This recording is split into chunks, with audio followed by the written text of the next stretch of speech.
My name is Goldman. I'm the director and founder of Goldman and Associates. Our firm has a primary focus on family law issues here in Michigan. And today we continue our video series designed to educate the viewing audience, so please subscribe to our channel. Today we're going to talk about maximizing your divorce case. How does one win as much as they can or get as much as they possibly can? How do you maximize what you can get out of your divorce case? Well, you have to understand what happens. In the dynamic of the court, it is the court's charge to try and be fair and equitable in the distribution. What that means is you start out with the proposition that, at least from the eyes of the court, you're not going to have one person beating the other like you go to a ball game and the Tigers lose 11-2. It's not going to be this huge margin of disparity. The court's general focus is to try and balance things out as best it can. So, faced with that, how does one maximize their position? Well, I will tell you this. You see, the effort is never made to tell the court, there's $100,000, I want $80,000 of it and give them 20. Everybody knows that if you do that to the court's going to say, no, we're dividing it 50-50 or thereabouts. What happens is people will come into the court and they'll say, well, I have a business, it's worth $100,000, I'm willing to give her 50. The question then becomes, what if you give her 50, but that business wasn't worth 100, it was worth 500?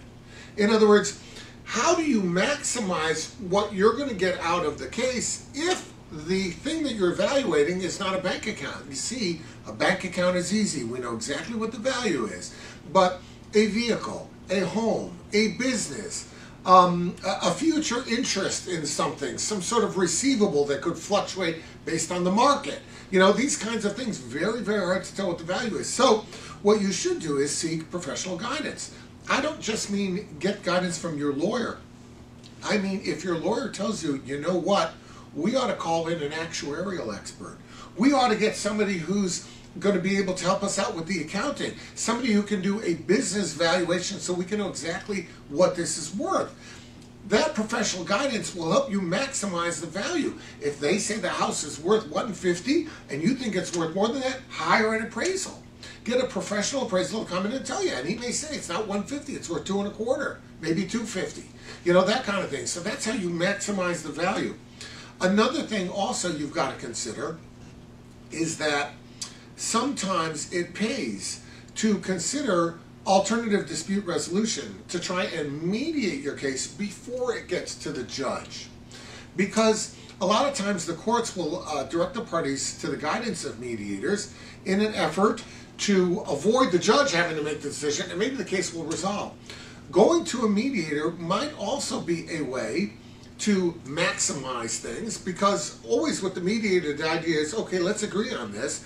If you don't agree on this, you may do better, you may do worse before a judge. Either way, it's going to cost you more money to get there. In other words, the mediation may be a shortcut to a favorable resolution, and that ultimately may save you money in the long run. So that is another way where you might overall maximize what you can get out of your divorce. Every case is different. One person's case may not be subject to maximization, another one might. If you think yours is, give us a call. We'll be glad to help you out.